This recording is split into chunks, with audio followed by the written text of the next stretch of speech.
and welcome to another episode of Anfield Aftermath. We are here to talk about the most recent week of fixtures, according to Liverpool.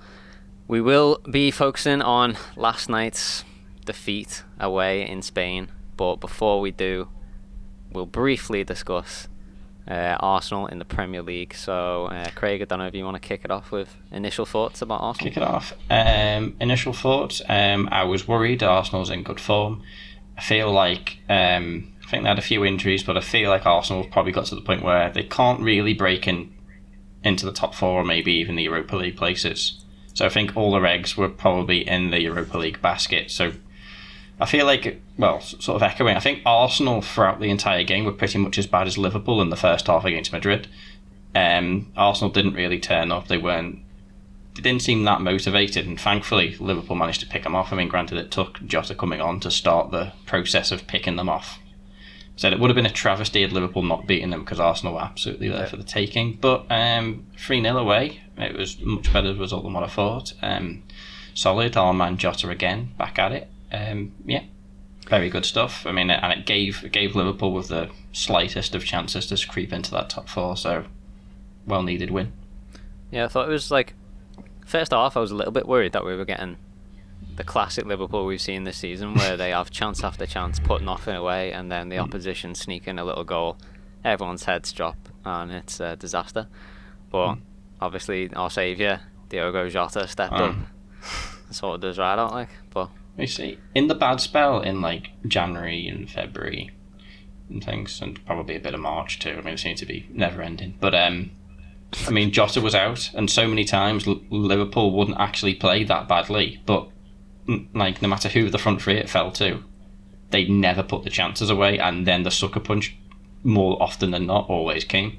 Yep. And because they weren't able to put it away, and then it was sort of similar before Jota got injured. Like, Jota would always pop up, and he doesn't seem to have this like goal blindness of like being he puts his chances away, and it's worrying because it's weird as well, because I can't really put my finger on what it is. You can't explain why. Yeah.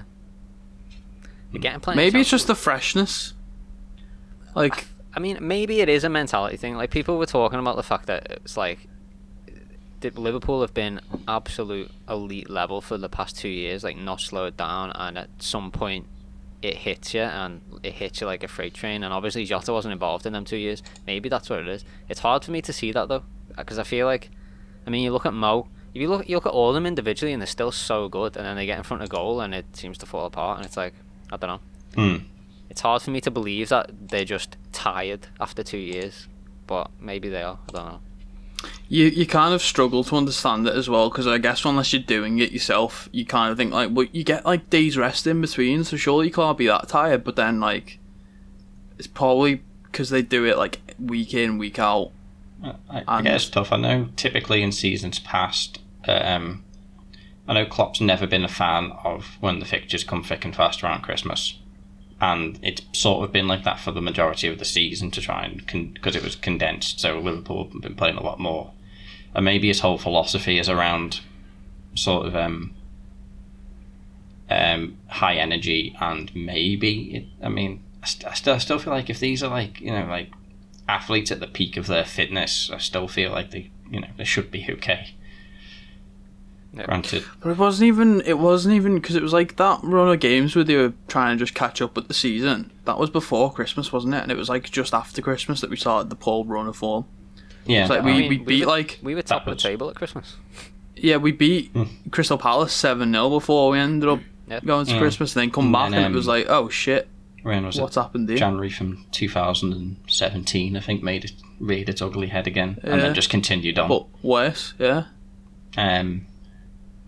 Yeah, so I mean, in terms of the league, it's what they wanted. It was really, it was so strange because obviously, like, Klopp gave this big speech, which I believed for a minute, where he said, like, now after this international break, we've had a break. Some of the players have got the rest that they need. Trent being one of them, will come to him, I'm sure. Who, to be fair, Trent had a good game against Arsenal. Yep. And Klopp was saying, with these games left, we've got Champions League, and we've got, 8 fixtures or something like that, and the Premier League left, and he goes, like, this is a mini-season, let's squeeze everything and give everything for this. I believe they were giving it against Arsenal, and then maybe not now. I kind of don't want to write it off on, like, either way. I don't want to say we're back to normal after one good game, and I don't want to say we're dropping off again after one bad game. The only thing I can really say is just the facts of it, of like, okay, we probably went into the Real Madrid game thinking, okay, too confident now off the back of Arsenal, we're back to normal. And then we went up against a side that can put you to bed, because Arsenal wasn't that the other day. And they just shot us down. So maybe it was just because we weren't. We were thinking we were back to normal when we're not. We're just getting there. We're just getting started. And then Real Madrid quickly went, actually, when you try that attitude over here against a team that actually can play football, I still feel like you learn your lesson. I feel like, well, I presume, like, for Arsenal, I said I'd give. If you want to know, I said fine. Good performance, better than what I thought. They were probably there for the taking. Hopefully, a lot of teams are there for the taking now. I don't know who we're due to play, but hopefully, a lot of teams don't have much to play for. We've actually got some decent fixtures coming up. Generous for our situation. I believe, apart from United away, I think it all looks winnable. It looks easy, like an easier running than other top 4 rivals. But honestly, depends how you play. It's Aston Villa at home, then it's Leeds away, Newcastle at home, United away. That's the only tough one, and then we've got Southampton, West Brom, Burnley, and Crystal Palace. So, like, and again, if you go back to January, they're all tough, aren't they? West Brom might be a bit of a problem, because even if we get back to form, they're an all-defensive team, basically, aren't they? I mean, they have one man that drops deep. Like, whether Arsenal was a fluke or whether we are sort of, I mean, we absolutely will have to go on a run. So, I feel like, especially if we can't finish off Real Madrid next week. Anything short of I said it. I mean, it literally sounds dramatic, but if you don't beat Aston Villa and then you get knocked out by Madrid next week, it is literally season over. Because I don't think there's it definitely is. I was going to say, don't be coming back from that, because it's already like advantage Chelsea. I think in terms of games in hand, I think it's advantage Everton. Yeah, I think advantage West Ham, and I think Spurs are level. So I feel like if you drop points, I think everyone's even on games now, except for Fulham and City. I think they're on an extra one than everyone else. I think everyone else is on 30 now, I believe. At least it was when I last checked. Hold on. Which was like 2 days ago. I will locate. A couple of things I wanted to point out then, just about the Arsenal game. First of all, Mo Salah. Goals in first 150 appearances. Mo Salah's now moved to 93, which put him above Thierry Henry during that Arsenal game. In 5th place overall. 5th place, and he is, I believe, the only winger to appear on the list, which is pretty special. I'm glad you mentioned this, because all I've seen from this is people praising it and people then immediately slating it. And yes, okay, people probably are getting a bit too overexcited saying he's the GOAT when he's clearly not, because he's got 4 people above him. But when you think of the situation, first off, it's counting his like 15 odd games with Chelsea when he was playing a wing back or whatever, which he, obviously wouldn't score there because that wasn't his job to do that there. Secondly, he's a winger. Yep.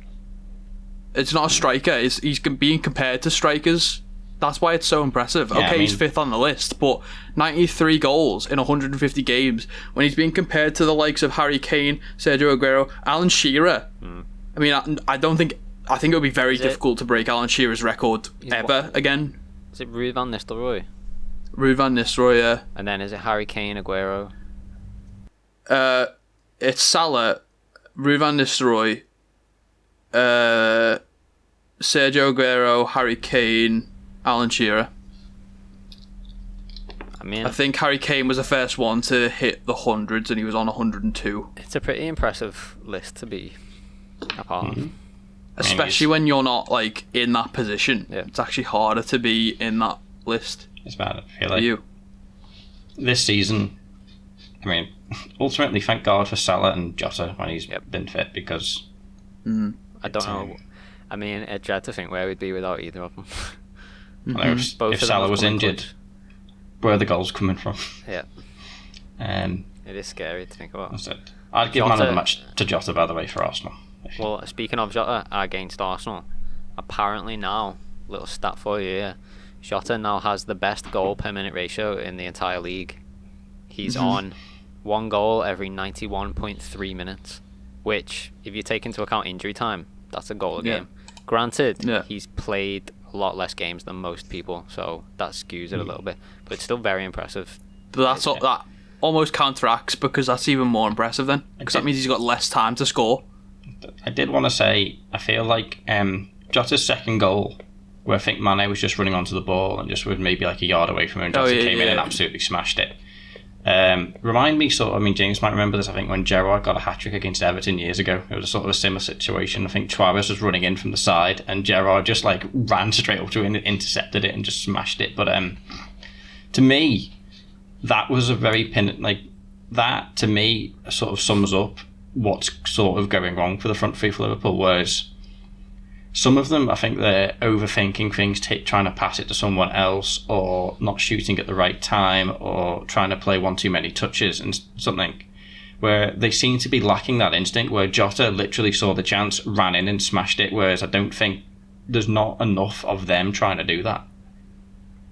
Yeah. Because not often I've felt see someone like follow up for Liverpool this season, like if a keeper saves a shot and there's someone there for a tap in. So it happens, but I feel like it's happened a lot more. They don't seem to have that sort of like predator instinct as much. No. Yeah, it's hard to explain. I mean, I want to cover more on that type of what you've just said in a bit, because well, let's just say for now I've got some opinions on Mane, but Right, well, I'll quickly mention Trent, because Craig said before he thought he had a really good game against Arsenal, and obviously there's been a lot of talk around Trent's involvement in it, being left out of the England squad and why he wasn't picked. So obviously he's had a lot of time out during the internationals. As Klopp said, they've all had this break and they come back raring to go, and it looked like he had done. It looked like he was back to old Trent. It was a great game as stated, and then we come to what happened last night, which we might as well just move into, where Trent didn't have the best of performances. But initial reactions, Jake? I mean, I go back to what I said at the beginning. I don't want to write a statement either way too soon. I don't want to say Trent's back to his greatest after the Arsenal game. I also don't want to say he's back to business as usual with the Real Madrid game, because it's one game either way. I guess we'll just see in the coming weeks. But one thing I will say is he played Real Madrid like he was playing like a five-a-side game. He let Vinicius Jr. get in his head so much, and ultimately I think that's what his downfall was. Because obviously the tactical plan was for the wingers to attack as well. Maybe more so Trent, because they were thinking they could maybe exploit the right-hand side.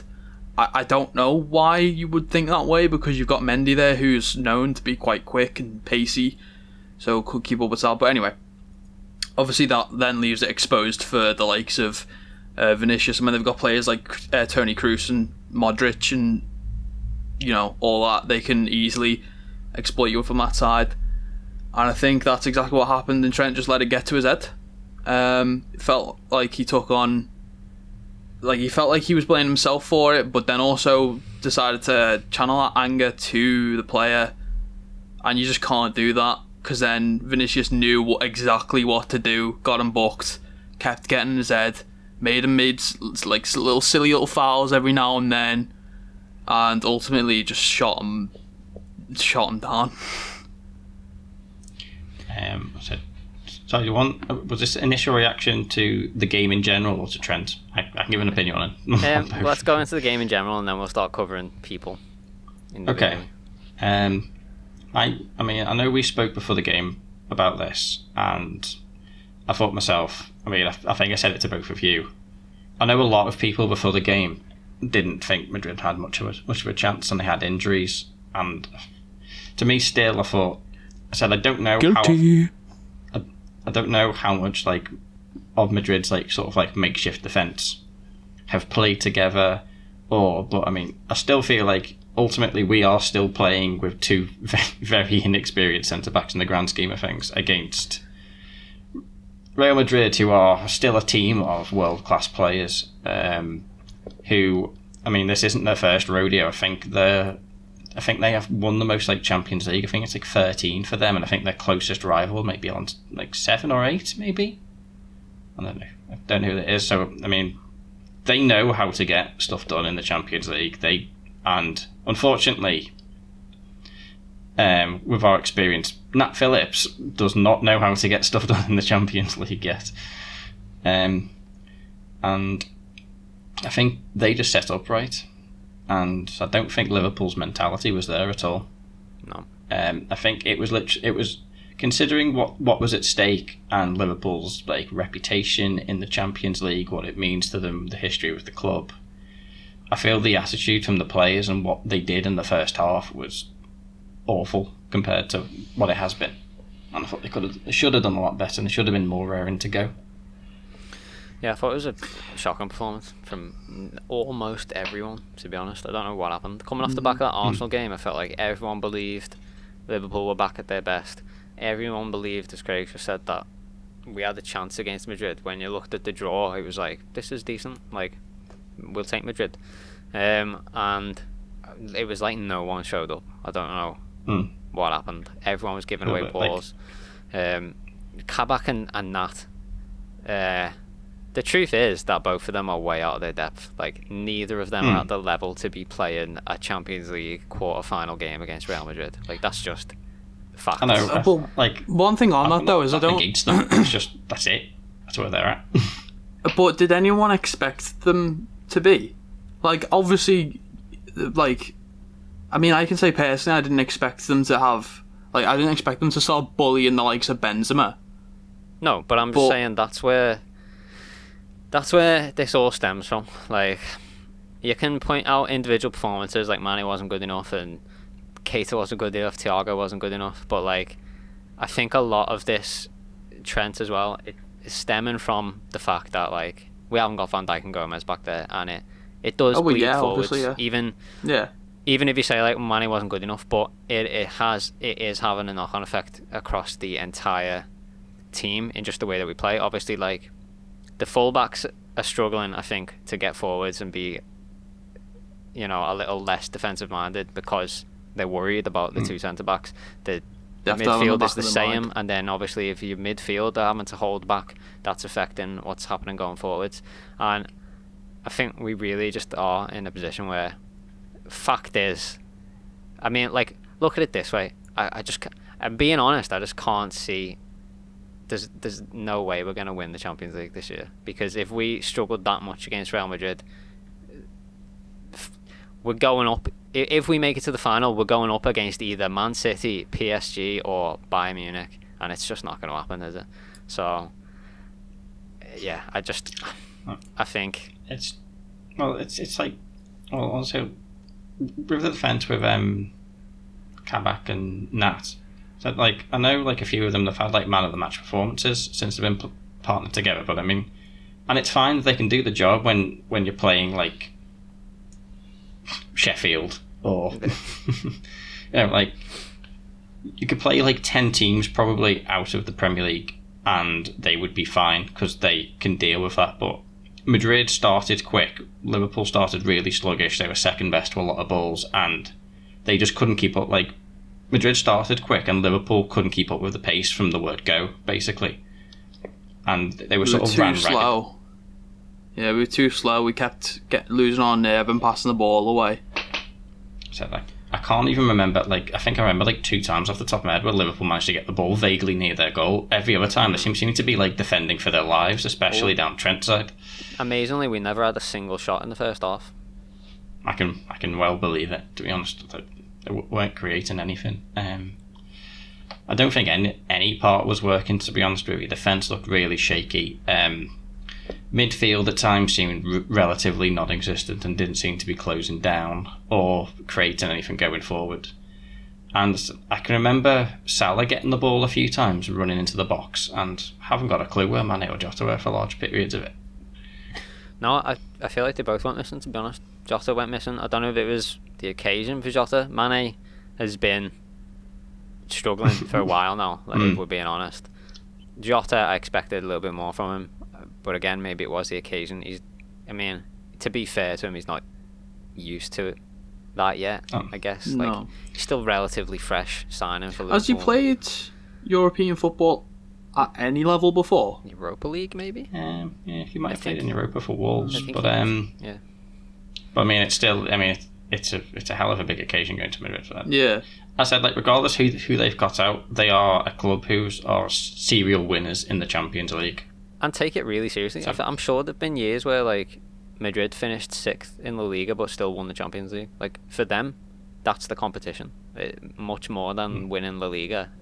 They care a lot about the Champions League, so it's a big deal for them, and it's definitely always a worry facing Madrid in the Champions League, especially when we are half a team like we are at the moment.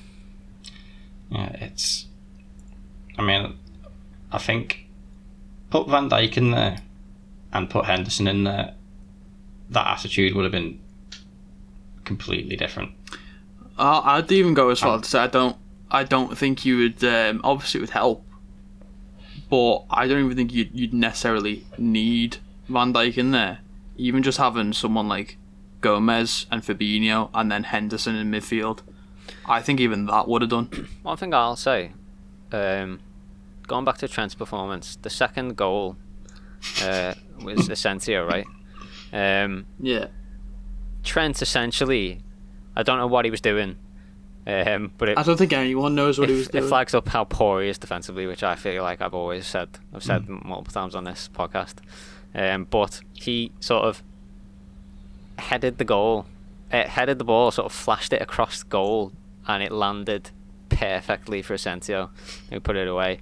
Now, the one thing I will say is, I believe Trent has never really been that good defensively, but it's always been countered by how good he is going forwards, and having Gomez alongside him and Henderson in front of him, they've always covered for him, so you haven't noticed it as much. I think personally, if we'd have had Gomez as a centre-back last night, if Trent headed that ball across goal, Gomez is far faster than Nat Phillips. I think Gomez would have been back before Asensio and received that. So it would have still been a mistake from Trent, but I think Gomez would have been there, either tapped it towards Alisson, who'd have cleared it, or he'd have rolled his man and got rid of the ball. And we wouldn't be talking about it. We wouldn't be going, what about that shocker from Trent? It wouldn't be as big of a deal. It wouldn't have happened.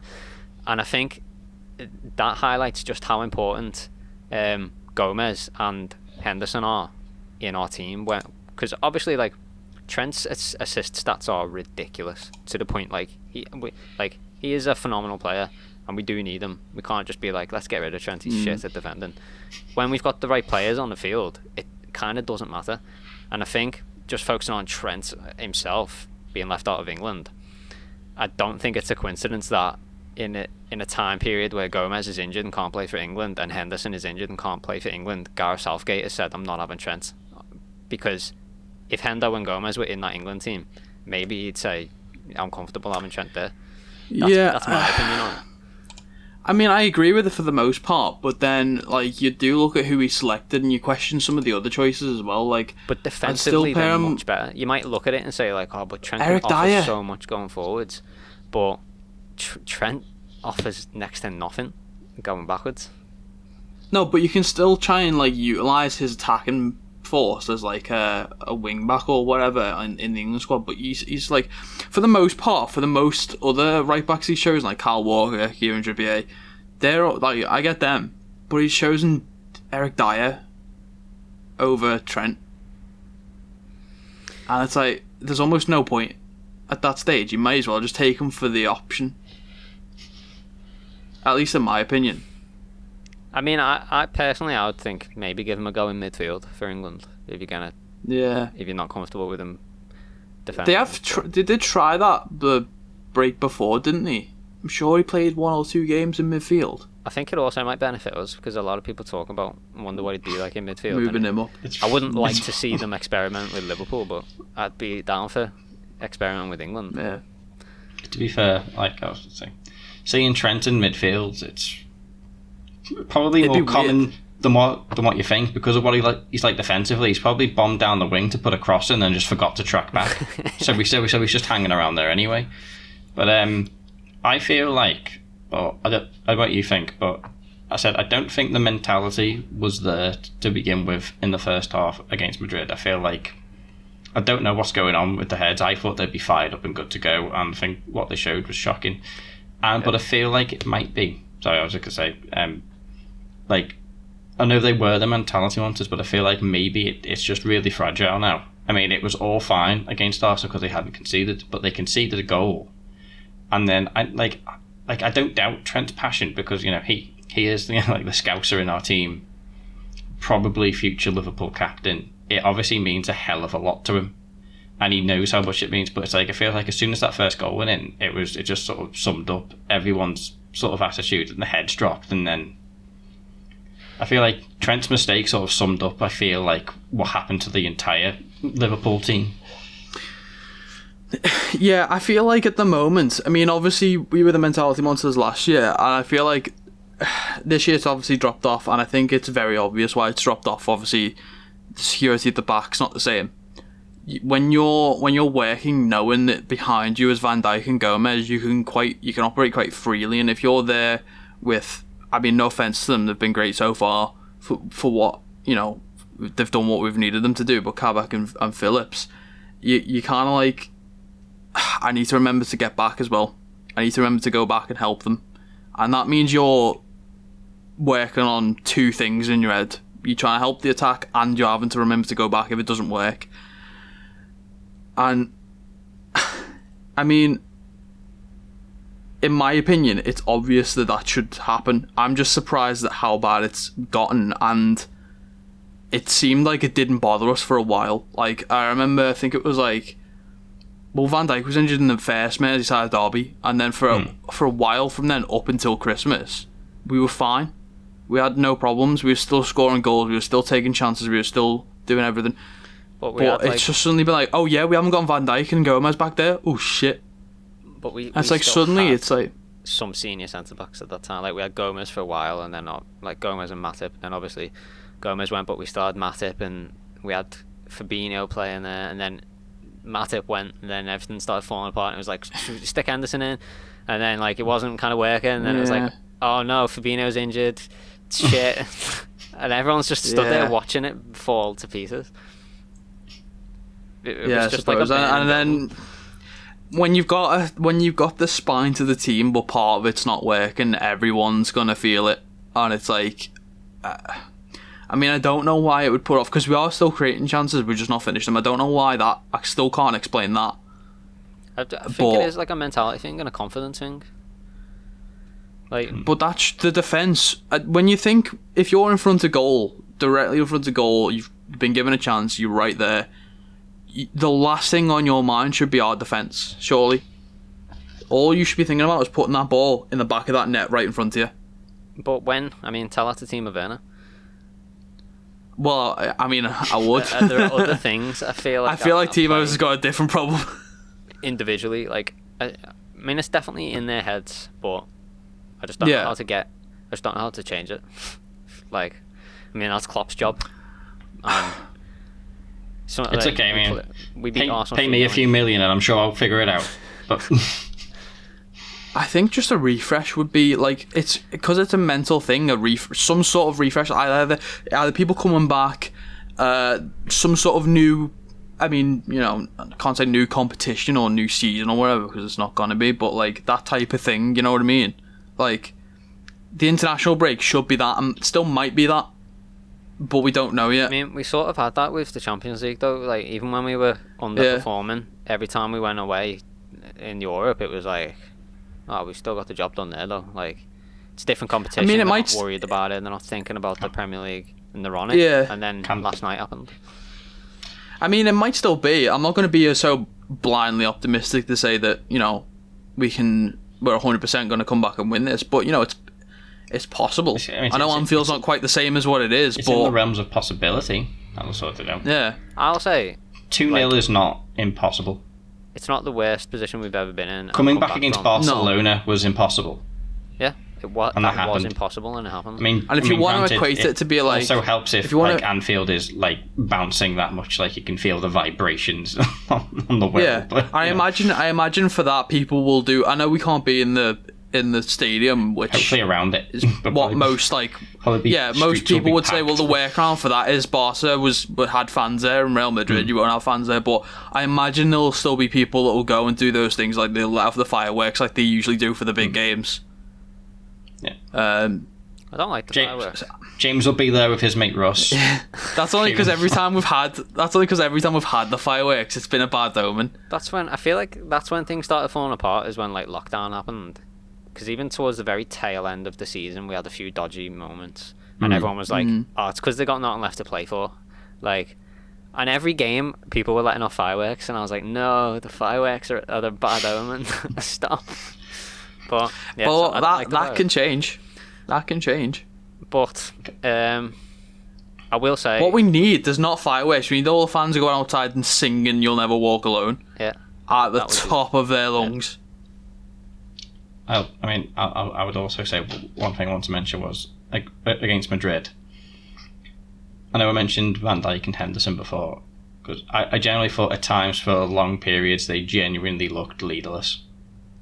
And obviously, I thought like Wijnaldum was already he wasn't sure whether to put on his Liverpool shirt or his bloody Barca shirt before he got ready. Got one foot out the door. I would not have him as captain, me personally. And I feel like it was. It was a bad performance all round. But he seemed to be non-existent as captain in a team in a Champions League game against Real Madrid. And obviously, there's no leader at the back, and I think it's just missing. So it's like, well, I feel like just give it to Salah until someone's back. I was going to say that away goal was so important. If it was 3-0, I think we're done. Like we're finished. Like can't overstate how important getting that away goal was, and it was Mo Salah again that stepped up and done it. And he has been with Jota. He's been a light this whole season, little light in the darkness. Just like I was saying before, without him, I don't want to know where we'd be. And just give him that armband, because he did it again. He stepped up again. And while Henderson's not here and Wijnaldum's too busy thinking about signing his new contract with Barcelona, give it to Salah. So one thing I want to state on this, because we've spoke about this, I don't know if it's been on our podcast or not. I think it has. But I'll be quite open in the fact that I said, well, maybe I wasn't opposed to the idea of giving Salah captaincy, but I was like, well, experience might be a factor into it. And I was like, I'd still probably, at the time, I was like, I'd still probably prefer Wijnaldum to have captaincy over Salah, because he's the vice captain for the Netherlands team, and then at that order they probably seem to do this commercial thing with giving Trent the armband. I'll say, since that moment, whenever that was, I've made a point to watch whoever is captain at the time, whether it be Milner or Wijnaldum or whatever. Milner's not really played that much as captain. When he has been captain, he's been, alright. I think he's alright as a captain. Wijnaldum, because I know not every leader just shouts and screams at the players and tries to motivate them that way. And know that there's players that will try and be gentle and just try and calmly motivate people. I don't see him doing that at all. So I'm not quite saying I'll eat my words, but I'm saying it's proved. It's not proved my point, basically. Yesterday's game, I remember there was a moment. In fact, it's been made a meme where the second or third goal, Vinicius' second goal, where he's right in front of Nat Phillips and he just megs him for the goal. Wijnaldum's on the edge of the box, not moving, and people have memed it to be that the PS5 controller is disconnected on FIFA. He's literally stood dead still, not doing a thing. He's watching the ball, but he's not moving at all. And then I watched Salah after a set piece, or I think it was a corner, and they were trying to run back up to get the ball. I could see Salah pointing at Trent, telling him to go and mark this person, and they'd keep playing the passes between each other, and every time Salah was run back up to try and press from the front, he would always tell Trent to go and mark him, and Trent wouldn't really move, and it was because he couldn't really move at the time, to be fair. But it's like, okay, there's some leadership quality I've seen from Salah. I've seen none from Wijnaldum in that. Give him the armband, try him out, why not? Yeah, I think also some captains, like, you don't always have to lead by, like, be a vocal captain like Henderson is. Like, I never really felt like Gerrard was that. He did have his little, like, team meetings where they'd all huddle around and that, but, like, he was the kind of captain that was what my point. He led by performance. Like, yeah. He'd go out there and he'd score a goal, and then he'd be like, "Come on, lads, like, we're back in this, let's go." And, like, Salah's the only one scoring goals at the moment, so if you haven't got someone with that voice in the team, then at least give it to the guy scoring the goals, because maybe you can G them up, because it's just it's not working at the moment, whatever they're doing. Well, it might also reinvigorate his motivation a bit more as well. Like, he's already been an absolute gem for us so far, but we might get another level to that if he feels like he means something to be captain. And it obviously means something to him, because he's literally because he wouldn't. In interviews. It wouldn't be a thing if he didn't think anything of it. Like, this conversation would be happening. I mean, speaking of, like, men talented and things, I did want to mention. Granted, I don't even think he was the worst player on the pitch at the time. I mean, I feel like I could have made 9 subs if I wanted to. But F in the chat for Naby. Yeah, I wanted to. If you get tactically subbed off before half time, that's a bad one. Yeah, I said it last night, and I saw an article. Like, his head will be shot now. Just before we started this, saying, "Is that it? What have we just seen Naby Keita's demise there?" Like, and I think maybe, to be honest. I know. It's like you get subbed off in a Champions League game before half time, not even at half time, due to a tactical substitution. That's like, no, that's like, I don't know. Trying to play devil's advocate here, like, I mean, I'm ultimately on that side of, like, that is bad. But trying to play devil's advocate here, is there anything in the fact that he just came back from injury and this was his first few minutes of a game? I don't even think he's been a sub at any point, has he? I agree. I mean, he's come back. I feel like he might have had a few minutes here and there. And it was his first start in I can't recent memory. Remember. But I would have thought logically it was either Naby, you'll have the first half, Thiago, you'll have the second, or maybe swap at 60 minutes. The fact that he was took off before it even got to half time, to me, is just like... I mean, ultimately, that's what I keep coming back to, because I'm trying to be like, okay, well, what could be the explanation here? Could be because he's injured, or I'll put this right. I don't think we'll see him play for a while. Did any of you see Klopp's interview after the game? No. He was asked about why he took Naby off, and he said it was a tactical change and had nothing to do with Naby personally. It was nothing to do with Naby in that moment. He had to make a tactical change, and he made it, and he's sorry that he did, because now everybody's pointing the finger at Naby, and it wasn't anything to do with him. It was just that was the change he had to make in that moment.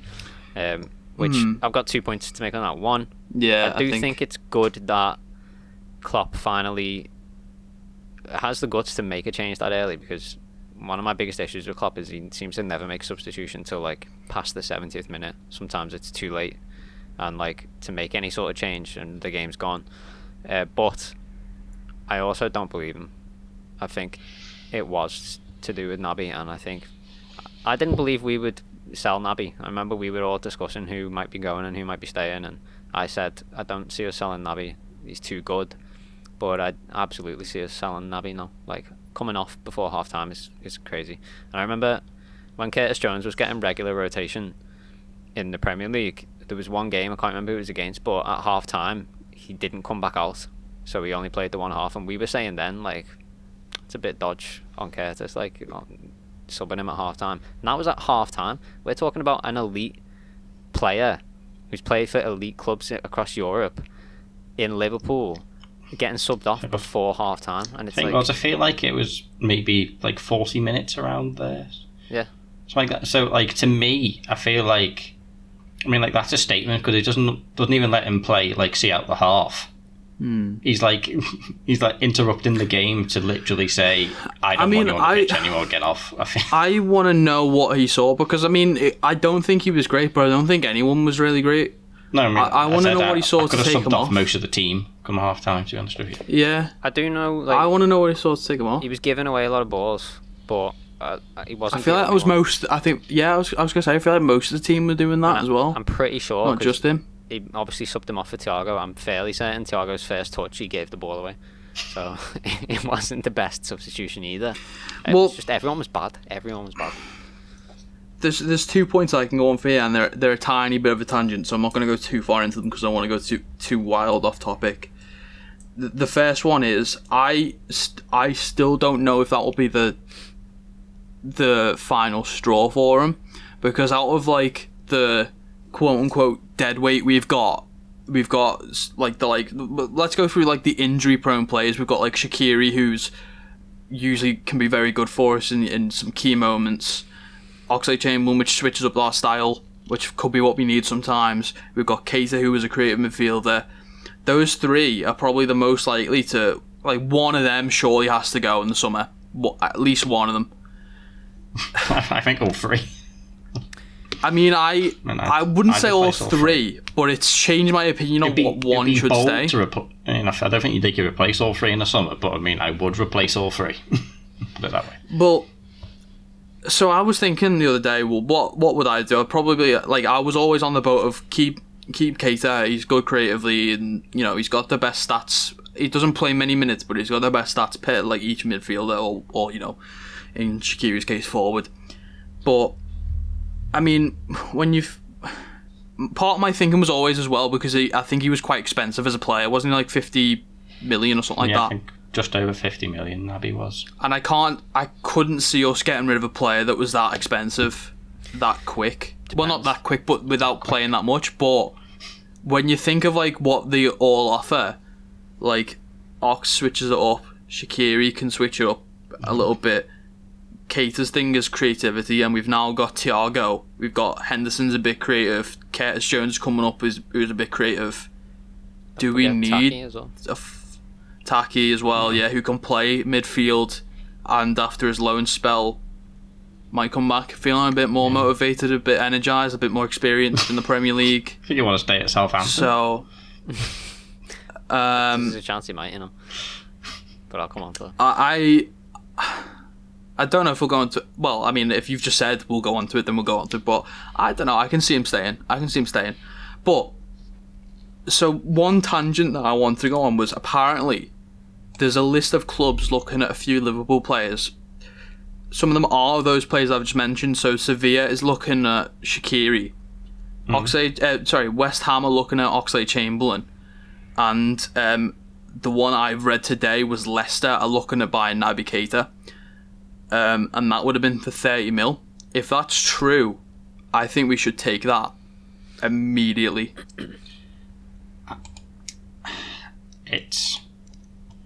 I'd probably... In this climate, at the moment, I'd probably say take 30 million for Naby, but as it stands, I feel like it would be unlikely. I mean, it happens. I think it would be unlikely that you would sell directly to, like, a top 4 rival. Well, yeah, but it's never... Wait, who was it that was looking at Keita?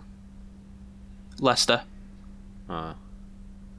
Yeah, I think it would be unlikely that we'd sell him to Leicester. But I still think he's worth the most money of those three players. I think it's unlikely, but if it's true, would you do it? Would you, like... I don't know. I mean, I'd even be weary about selling Ox to West Ham, because I can just see Ox becoming a Jesse Lingard, where, like, he's shit all for us, and then we sell him and he never gets injured and he's phenomenal. And we look at him and we go, why did we sell him? Well, to be fair, but I mean, he's not getting is that game time stopping at all. us from getting a new player, though? Just loan. Is it worth it? I would sell him, but I'd just rather sell everyone to a European club. Not I mean, yeah, that would be the ideal situation, but not every European club will be looking for the injury list of Liverpool. I think someone in Europe would buy Keita, though. He's a renowned European player, similar to Minamino. Like, one of my worries with Minamino is that, like, there are plenty of clubs in Europe that Time would for have him, profit. and we can profit off him. We could turn a profit off him right now. He was already a profit when we signed him because we got him for so ridiculously cheap. And I will say, like, Jota's best position is probably on the left, and he can play just as well down the middle. We've seen him do it. And I think, unfortunately for Minamino, his best position is on the left, and he can play down the middle. We've seen him do it. So he's kind of surplus to requirements when Jota is performing as good as he is. However, I will say, with what's happening with Keita now, it might be a little light in the darkness for Taki, because if Keita goes, we might want to hold on to Taki. And I hope we do. I really, really want to have a Japanese player in Liverpool, and I want him to do well. But I do worry about it a little bit, because I just think Jota has completely outperformed him and potentially taken his spot, because I think they both are very similar players, and our best, unless we can change where Minamino slots into this Liverpool side, I do worry what his options are.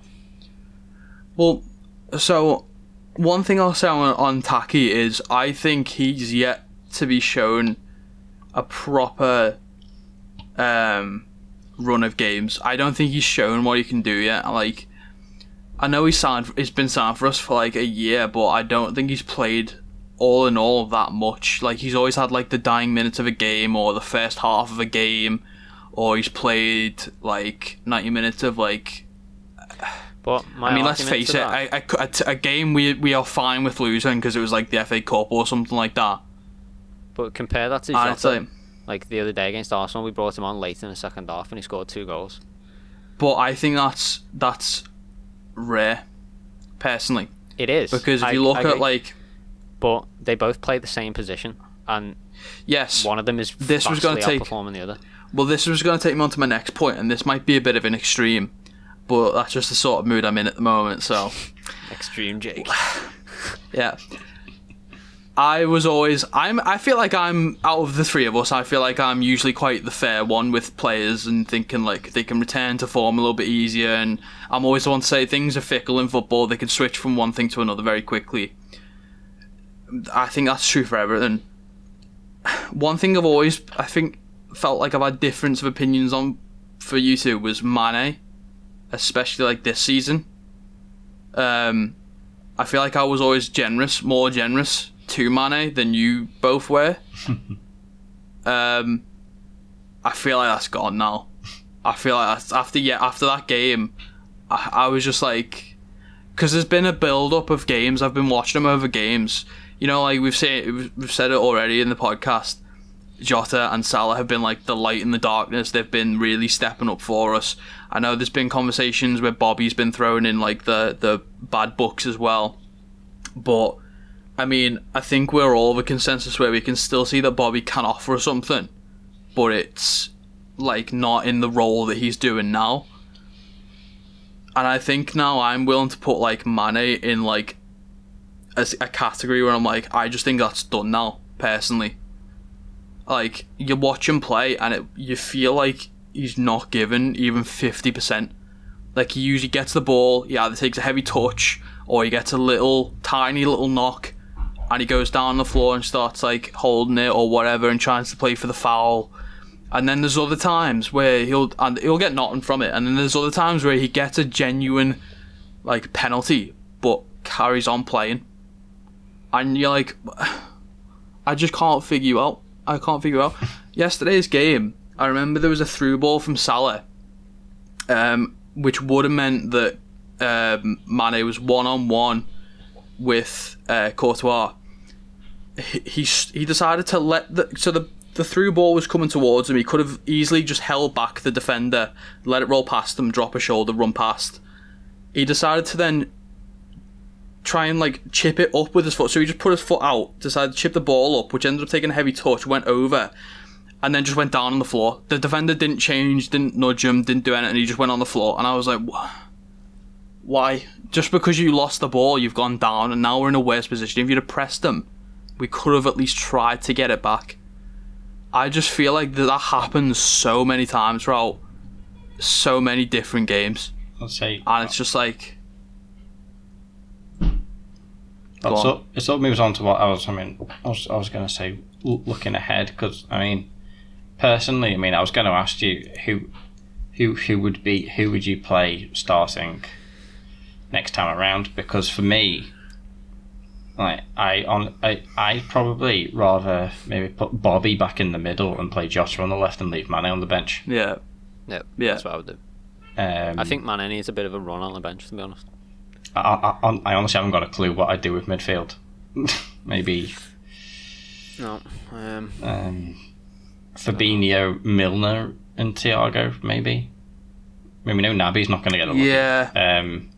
It's just I'd probably say I really Milner. wasn't happy. I don't think Wijnaldum's head was there at all. No, I honestly maybe like I would first of all strip the armband off Wijnaldum. But I wouldn't even be opposed to putting him on a bench. I really think he's not asked, to be honest. Well, I was just about to say, I might even put him on the bench for the next one. I might even say Milner, Shaqiri, Fabinho midfield. Like, things are falling apart at Liverpool. Yes. But I think he's just sat there thinking, oh, whatever, I'm going to Barca next season. Don't have to deal with this next season. Get this season over with and I'm there. Like, his head's already there. Barcelona's in a better position than we are, financially. But I mean, it's a fresh start for him, and it's a clear head, and he doesn't have to worry about what's going on at Liverpool. Just get me out of here, get me to Barcelona. I'm ready. Yeah, maybe. Potentially have Fabinho and Thiago, maybe holding, and then you could make.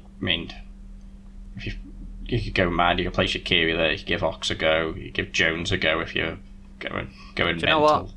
Forgot about Curtis Jones. I'd maybe give him a go. Yeah, so do I. He's.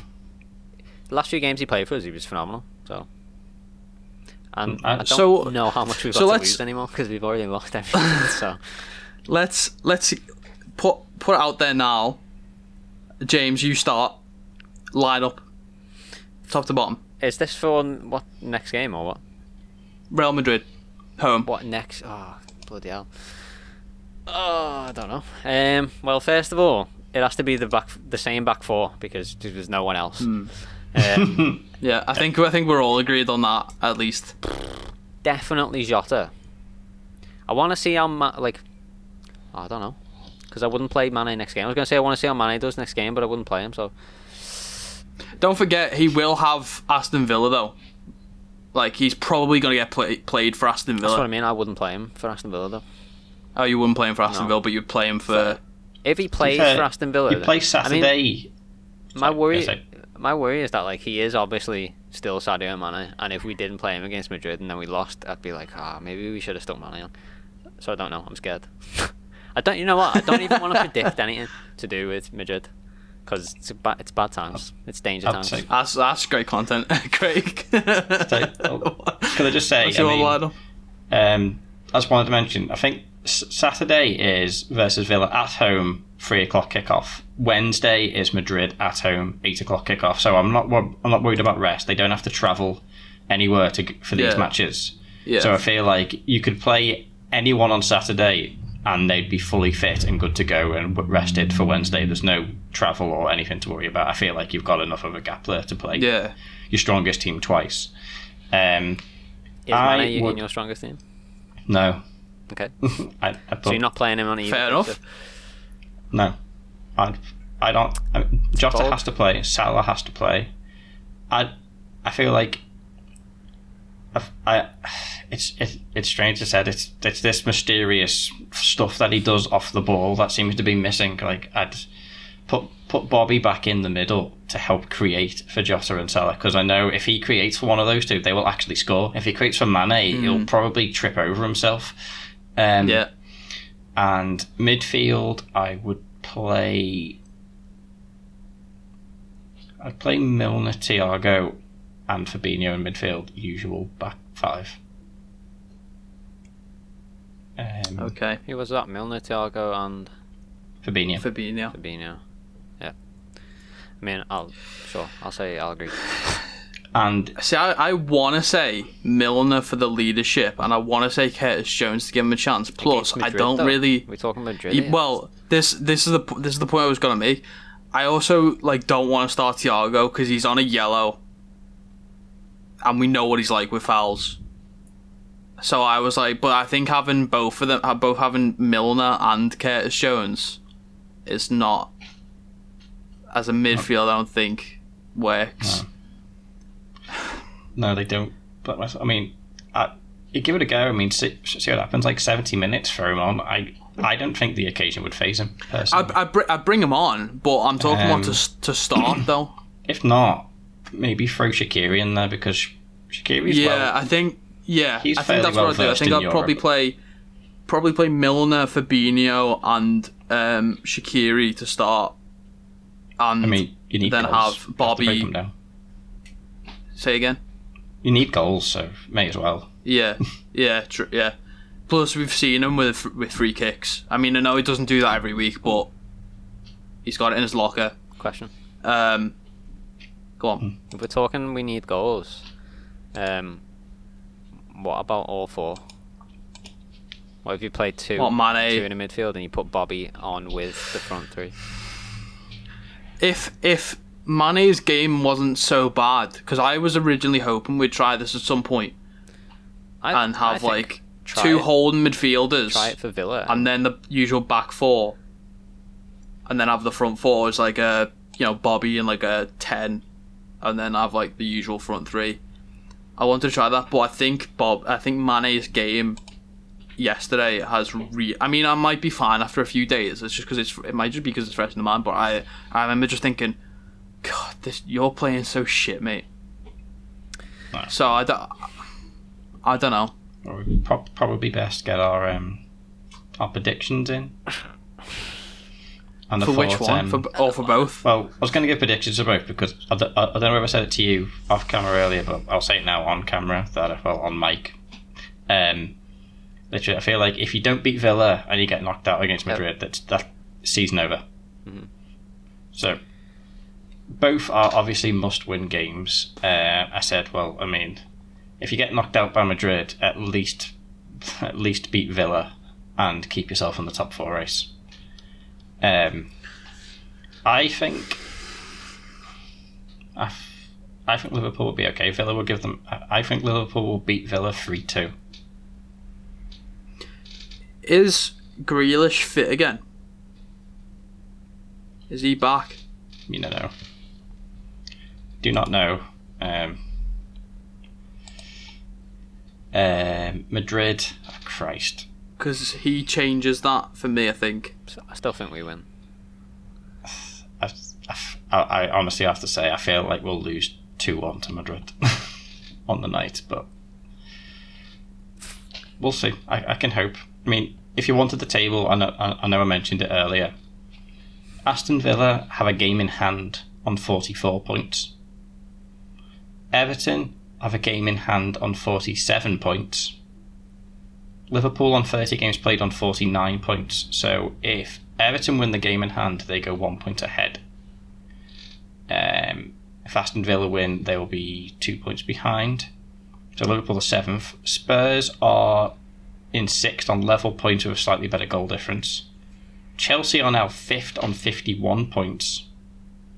And the West Ham are in the 4th spot with 52 on 30 games. So see, it's gonna be tough because we need, even if we were to win our next, say, what is it, 8 games or whatever, we need the likes of Chelsea and West Ham to start dropping points, I think.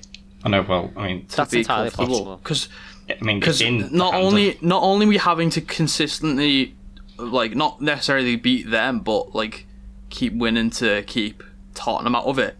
But we also need the people who are already in there to drop out of it. I know. Yeah, I think need a lot of teams to drop points. I mean, granted, a lot of them will be playing against each other. Yeah, we're in a position where is that what the none of them are going to pick up maximum points.